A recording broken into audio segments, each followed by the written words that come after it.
Somajiguda Yashoda hospital దగ్గర పోలీసులు అత్యుత్సాహం ప్రదర్శించారు. బీఆర్ఎస్ అధినేత కేసీఆర్ హాస్పిటల్ కు వచ్చారని తెలిసి అక్కడ వెళ్లిన బీఆర్ఎస్వి అధ్యక్షుడు గెల్లు శ్రీనివాస్, ఉపాధ్యక్షుడు తుంగబాలు తదితరులను అక్రమంగా అరెస్ట్ చేసి పోలీసులు ప్రయత్నించారు.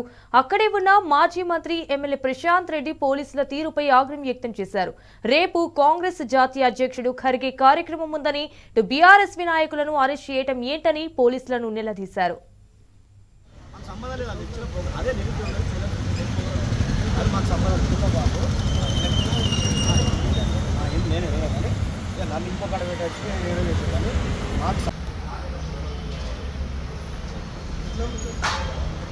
నా వెహికల్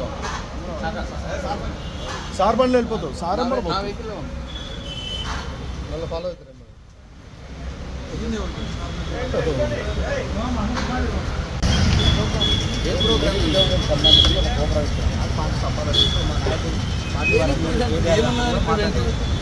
మాకు సంబంధం లేదు అది ఇచ్చిన అదే నిరుద్యోగం మాకు సంబంధం బాబు